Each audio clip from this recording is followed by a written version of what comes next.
I say good grief.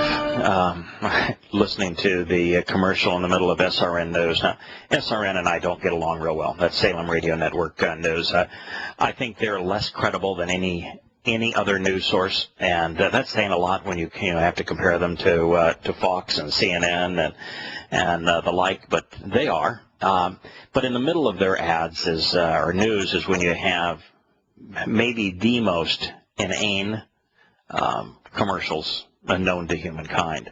This one that I normally take a walk during the news and commercial breaks, but I didn't this time, and I listened to this person try to get you to believe that it was a true story of how angels were in training and that they were interacting with earthlings, and that how these true stories would help you cause your soul to survive. Now, I'm going to assume that there's no one listening to this program that would be gullible enough to do that, although there probably are people listening to this program that say, just from a mocking point of view, I want to go check that out. First of all, there's no such thing as an angel. Yahowah's term is malach. It means messenger. The Greek word that translated Yahowah's term messenger or malach is agelos, and it means messenger too. You don't transliterate, replicate the sound of words. You translate words if you want to understand them. And so agelos should have been translated to messenger. They aren't being trained. They have existed for every bit of, from our perspective, 14 billion years. And they very seldom interact with humans. Very seldom. They will, on occasion, bring a message. That's their job, is to bring a message. And occasionally they will bring a message. But it isn't Yahowah's principal means of providing us with messages. And it's done very infrequently. Goodness gracious. In the choice between being hammered with a snake oil salesman, somebody selling something that is promising to cure everything from bone loss to memory loss, and wants to exchange your money for a product guaranteed to do all of those things, versus someone who wants to exchange your money based upon a religious lie. I'll take the snake oil anytime, and all you've got to lose then is a little money. I do want to continue with the Roman Catholic Church denunciation that took place at the United Nations, but we'll do that tomorrow. I have promised to devote the lion's share of the second segment to the myths of Christianity as they are presented by the Seventh-day Adventists. The reason that we're talking about them is some caller not too long ago mentioned that we had not addressed the issues of Seventh-day Adventists by name. They are, by the way, considerably popular in the United States and in the West. There are 20 million of them, more of them than there are Mormons, for example. And their edicts, which they presented 28 of, present a great foil to expose and condemn the lies that have been compiled together to create Christianity. The first 7 are all mainstream Christianity, particularly Protestant Christianity. But the 8th one here now moves into something that was unique to Ellen White, who is the prophetess that founded the Seventh-day Adventist movement. It's called the Great Controversy. It reads, all humanity is now involved in a great controversy between Christ and Satan regarding the character of God, his law, and his sovereignty over the universe. Every bit of that is untrue. I mean, it isn't even remotely accurate, but this was her thing. She was into the great controversy. Now, this is not unique to her. If you read the Zohar, if you read the scriptural basis, and by scriptural it's just written, the written basis of Kabbalah, what you find is the same concept of this war between the good and evil, and where in Kabbalah it is a messianic construct that is at war with an adversarial construct. In Kabbalah, the roles are inversed, where the adversary is ultimately the good guy, and the representative Yahowah is the bad guy. This also exists to a large extent in Gnosticism.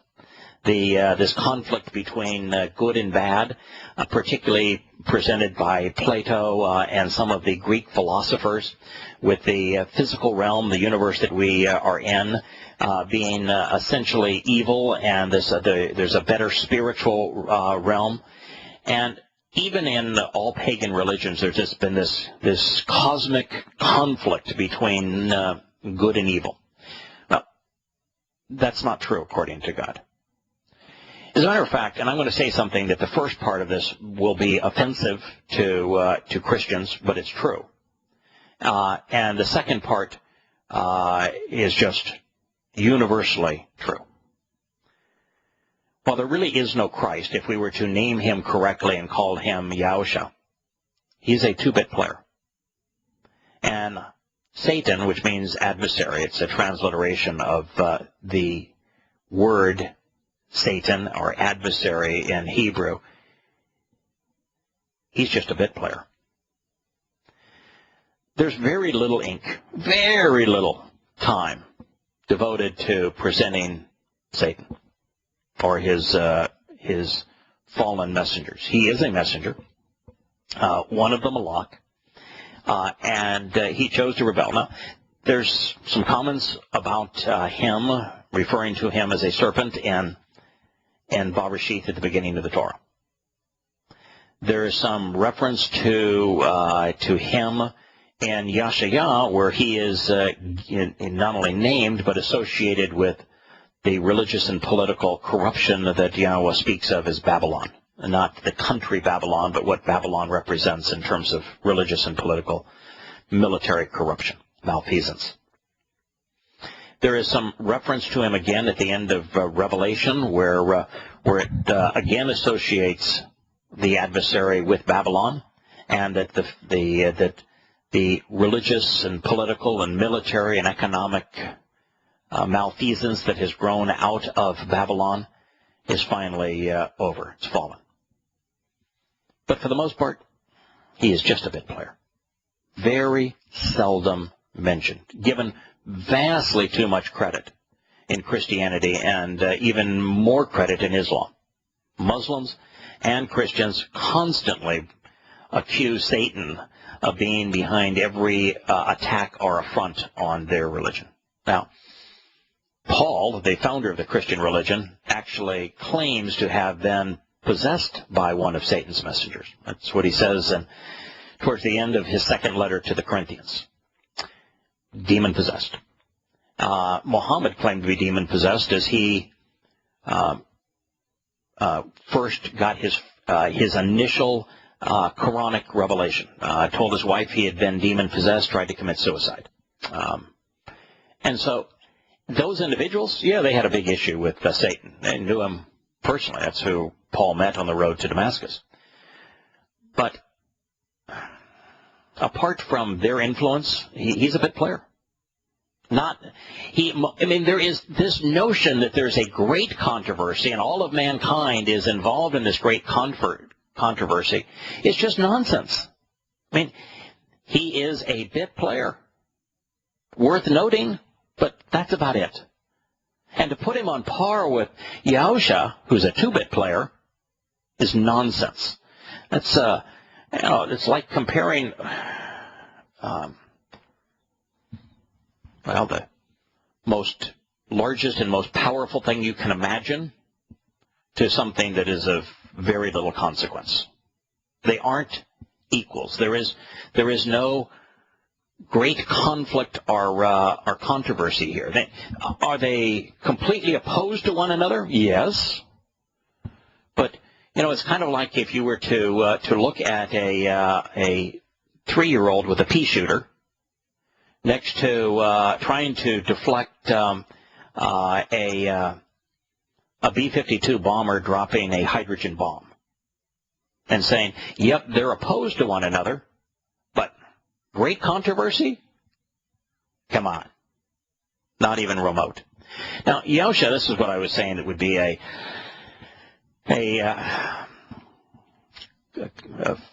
concern to Christians. He is a 2-bit player. I know the entire Christian religion claims to be based on him. It isn't. It's based on Paul's letters. It's universally opposed to everything Yahowah said and did.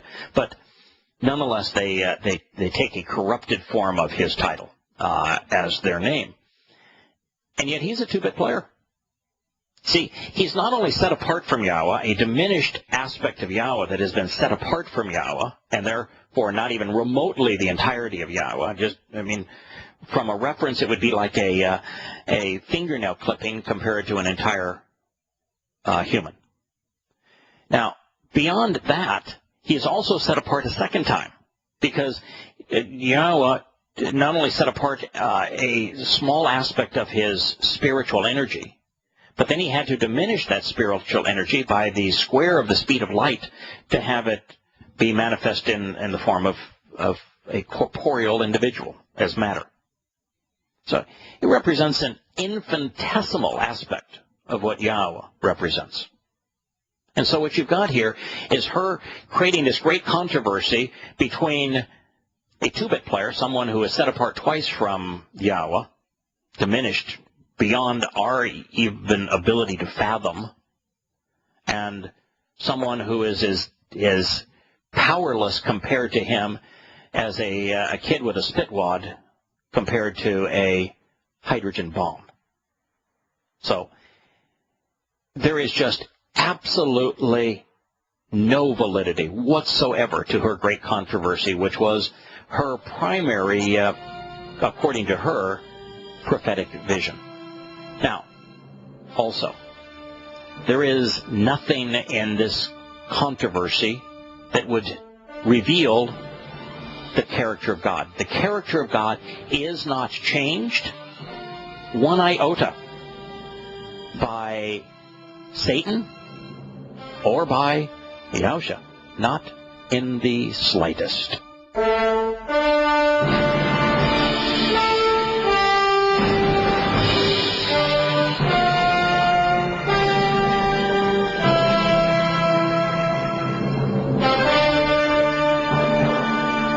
Welcome back to Shattering Myths. We just read of the Great Controversy, which is something that is uniquely promoted by Ellen White, the founder of the Seventh-day Adventist Church, which has beguiled 20 million people worldwide, most of them in the United States, into believing that she was a prophetess.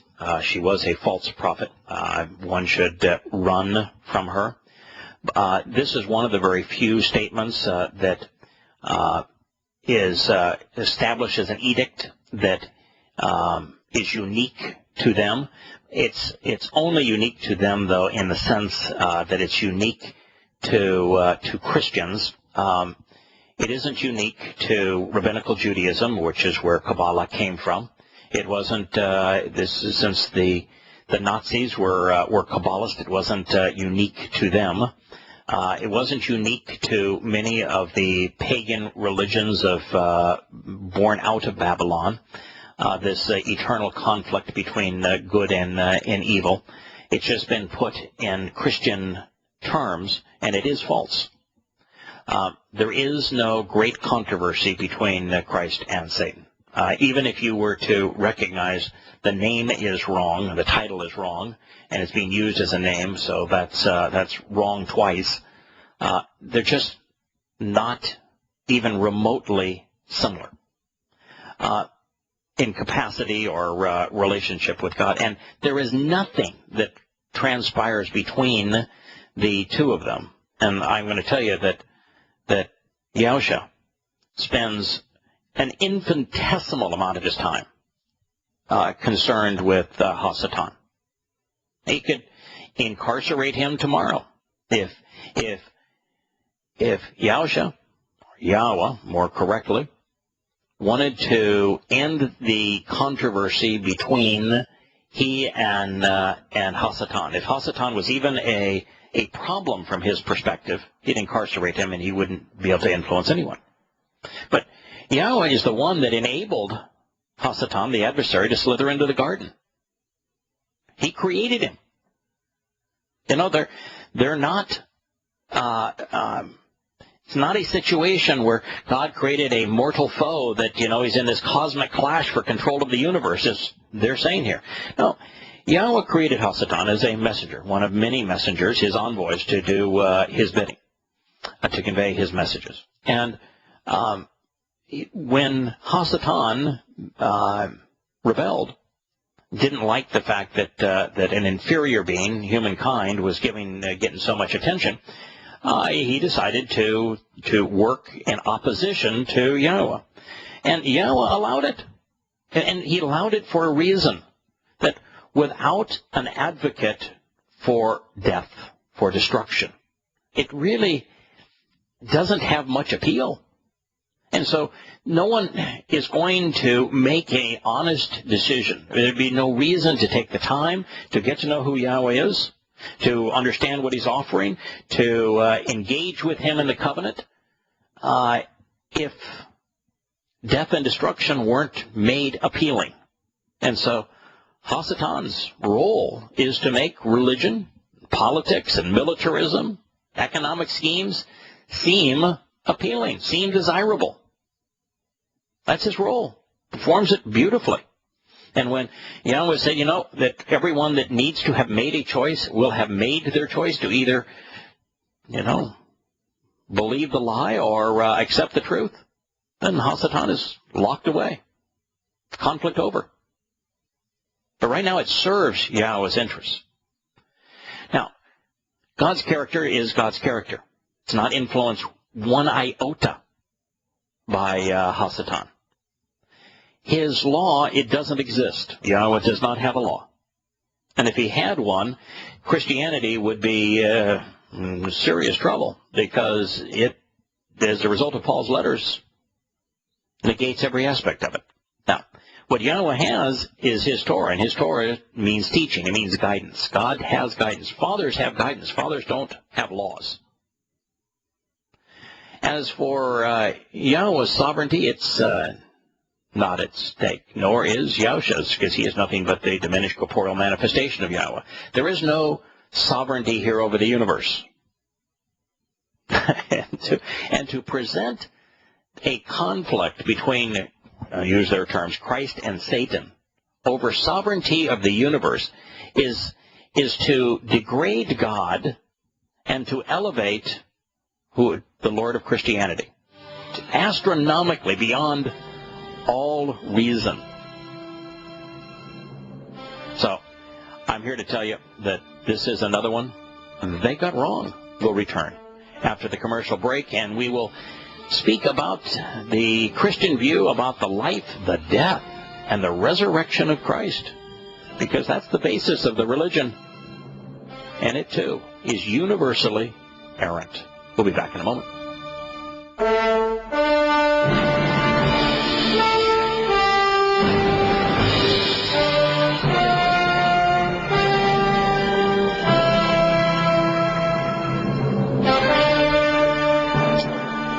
I do have to share a story with you. We'll probably share more on this in later days, but it is all over the newspapers, and it has just emerged.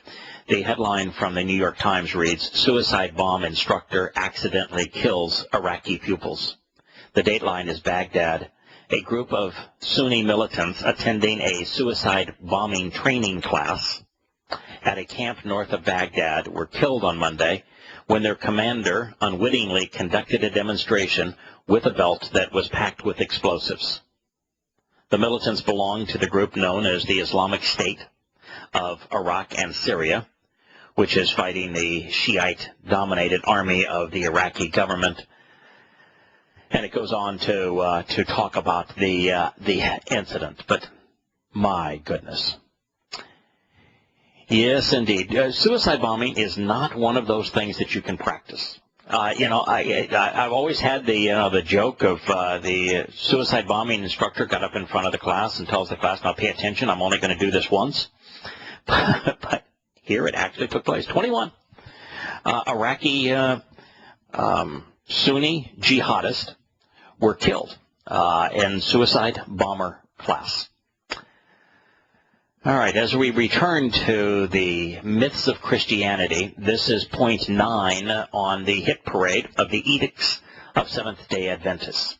It reads, life, death, and resurrection of Christ. In Christ's life of perfect obedience to God's will, his suffering, death, and resurrection, God provided the only means of atonement for human sins so that those who by faith accept this atonement have eternal life.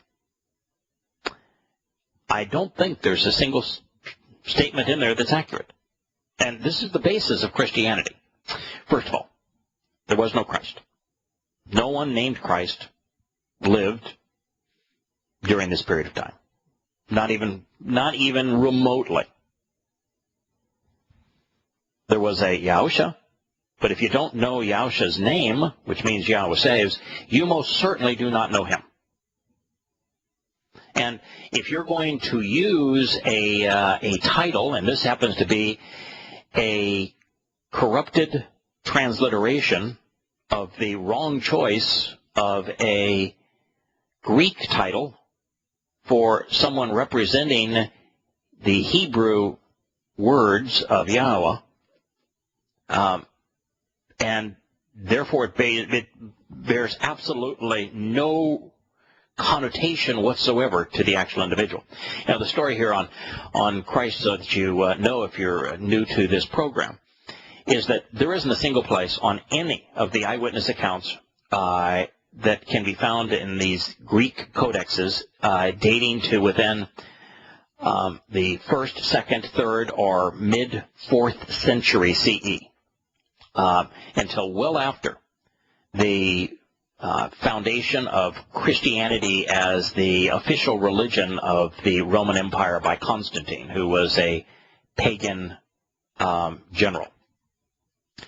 There's not a single place in any one of those documents on a single page where you will find Christ. Not once. Not even close. What you will find in some of those documents is a placeholder for Messiah. Messiah means the work of Yah. And the placeholder, we learn, if you do your due diligence and you actually come up with and read the oldest manuscripts available to us of the eyewitness accounts in Greek.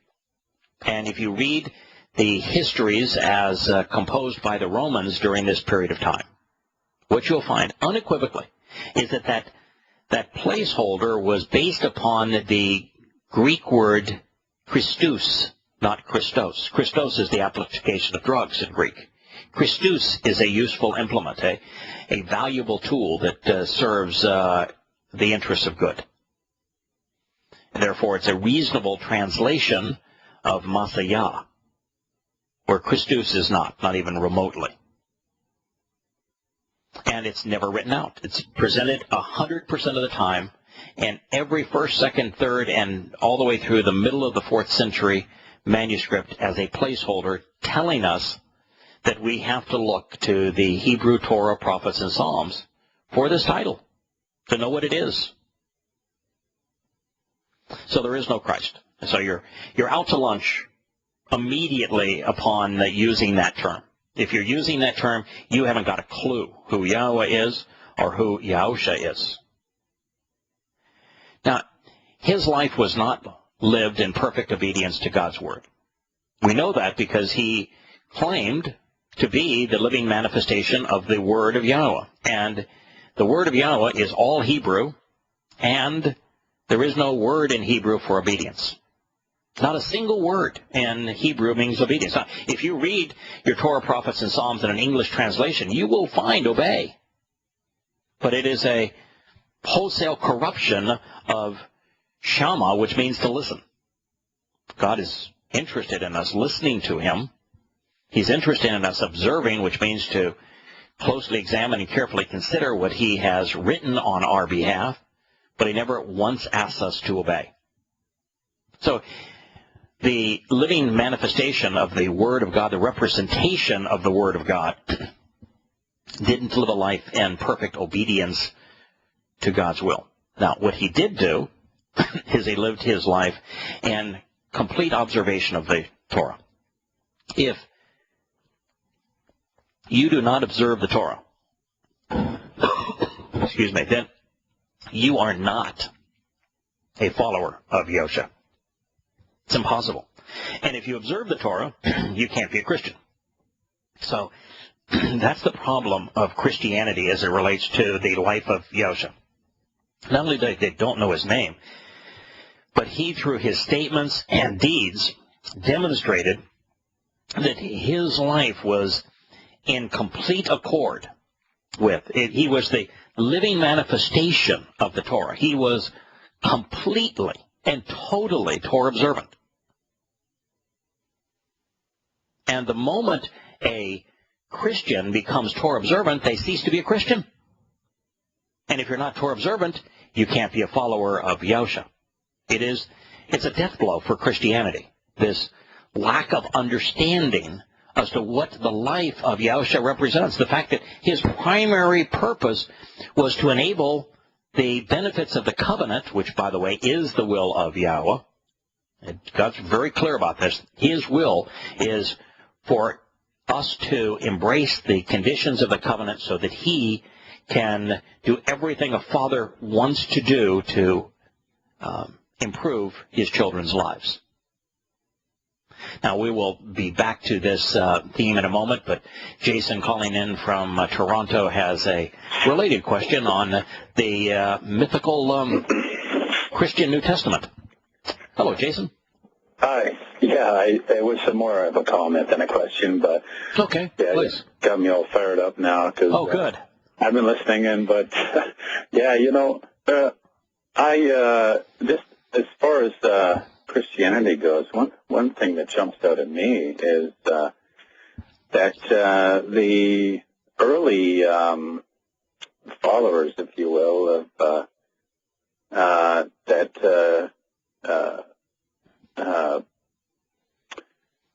saw Yahuwah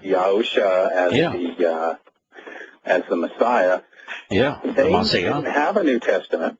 No, they didn't. And they all rejected Paul's message. And by the way, universally, I mean, every one of the disciples not only rejected Paul, but Paul condemned them all. In fact, he belittled them all. And so, yeah, there is no crossover of any kind between Paul and Yahuwah's disciples. They were at war with each other. Yeah, they all rejected Paul, and then you have the Messiah speaking to Yohanan to 7 churches. I use that word. Right. Yeah, it's ecclesia, which means it means called out assemblies. Mm-hmm. Yeah. So he spoke to them all, and any Christians listening should just ask themselves, why is it that Yahuwah, the Messiah, he never even mentioned the fact that if Paul is legitimate, why didn't he mention the fact that they all rejected him? If it was so important to their salvation that they receive Paul's message, right? Why didn't he even mention it in Revelation? Well, of course, one of the interesting things is the opening group is in Ephesus, and to the Ephesians, which is his first open letter, he calls. He doesn't name them by name, but there's only one candidate in all of human history, Paul and Timothy. Paul controlling Timothy as the false apostle in Ephesus, which Yahuwah says, thank goodness you haven't succumbed to the false apostle. Yeah, good job. And, good job. That's one thing I want to say about you. You didn't succumb to the false apostle. And if you read Paul's letters, particularly to Timothy, as Paul spent an enormous amount of time, and he even goes to great lengths as how he was in war against Yahowah in Ephesus, fighting against the false baptism of Yahowah, and how he was there to save the Ephesians, and Paul and John was there, Yahowah was there to condemn them. And then he tells Timothy, he says, I fought that battle there, but now I need you to go there, and you need to continue to condemn the message of the disciples of Yahowah. And so there's only one candidate for the false apostle of Ephesus that Yahowah was so pleased that the Ephesians up to that point had not accepted, had rejected. And you're right, it's astonishing for Christians to think that Paul was authorized by God not only to contradict God, of course, but to create a religion when there isn't a single positive thing ever said about him. In fact, every reference that Yahowah has, even when he refers to him by name as lowly and little, which is what Paulos means in Latin, it's to condemn him. And the one reference to his given name, which is Shaul, Yahowah and Habakkuk, says that Shaul is the plague of death. And he doesn't just name him by name. He lists every characteristic. He talks about his audience, his attitude, his message, and then says, this man named Shaul is the plague of death. Why don't you question him? Which is what Shaul means. You're right. Please, Jason, stay over through the break, and we can talk about the obvious information that exists even in the midst of the poison that is the Christian New Testament. That if Christians were open-minded, they would recognize that their religion is based on a horrible deception. We'll be back in a moment.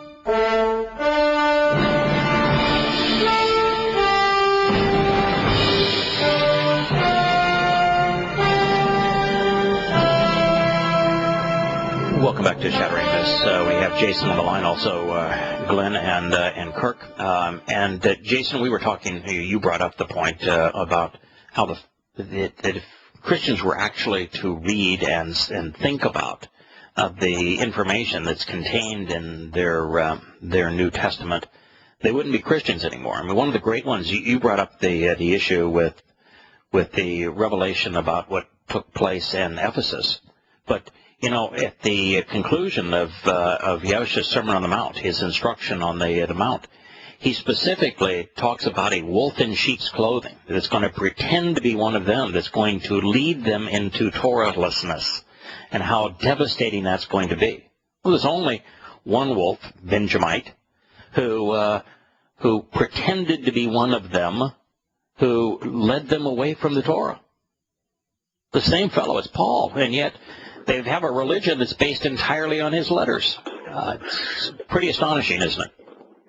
Well, I think, part of it is the translations don't always make it easy. And the other thing is, people walk in, with a little bit of humility. It's healthy for everybody to have some. And, they just figure maybe they don't have all the information or whatever. I was in and out of a church for a couple of years, and I just kept I was just hungry to know, and eventually I guess learned my way out of religion. But the only way to do that, of course, you've got to have an open mind, and you've got to be willing to invest the time. If you don't have an open mind, all the information in the world's not going to do any good, and unless you're willing to invest the time, you'll never come upon the truth. Because I agree with you. I think that a large part of the problem is the translations aren't very good. But I'm here to tell you that even with your the King James, which is probably the worst of them, if you're open and rational, you're going to find so many conflicts that eventually you'll be in a position to recognize the truth. I received a letter just the other day, and I need to go, Jason. I hope you call back soon and often. Again, always enjoy your calls. But a letter from a person who wrote me and said, I found Yahowah because I was searching for Pauline contradictions, and I was able to recognize that he contradicted himself all over the place and contradicted God. countless times just reading the King James. So, yeah, I'm of the conviction that if you're open-minded and willing to do the investigation, you can learn the truth. Hello, Glenn. Welcome. Hello, Yada. I understand you have a comment on the suicide bomber. Yes. Yeah, you told the story about the suicide bombing accident. Yes. Yes. This concept was immortalized, pun intended, long Yes. ago in the movie Life of Brian. Yes. In the movie, at various points, Roman and Jew alike cringe at the mention of the crack suicide squad of the Judean People's Front. And when they finally show up at the end of the movie, where Brian and others are being crucified and the Roman soldiers flee, everybody thinks they're going to be the great rescuers. They all pull out knives and stab themselves. Can I ask you a question? What's your impression of the life of Brian? Do you watch it and cringe, or do you watch it and laugh? Well, even as a devout Christian, I obviously had to, had to laugh at. I mean, him standing at the window going, "You must all figure it out for yourselves." Yes, we must all figure it out for ourselves. He has the holy gourd. I mean, how can, it's the gourd, phallic symbol gourd, and the holy gourd of Brian. It's just full of hilarious stuff. I laugh my way through it every time. Yeah. But, my view of it was I used to laugh at it because I love that kind of humor, and now I watch it and realize just how much truth is actually revealed about the nature of religion through it. It's I asked you the question because I wanted to see if your impression was similar to mine, and I happen to love it. I think it's really funny. John Cleese giving Greek, whacking the guy for getting his Greek graffiti wrong and stuff. Oh my God! I have lunch. I have lunch about 10 feet from John Cleese about once or twice a week. He lives about lives about a quarter mile from where I am, and we like to frequent the same very casual family Italian restaurant. And I've always thought, I should go up there and thank him for the life of Brian, because it is such a masterpiece. He being in California now, I heard one recently that he made a trip to London and came back to the U.S. lamenting that London was no longer a British city, because of the influx of the Muslims. Yeah, that's true. But real quickly, before we get too snarky about the suicide thing, essentially numerous nations of the earth are going to do that with nuclear weapons. Boy, is that ever true. Profound. Thank you, Glenn.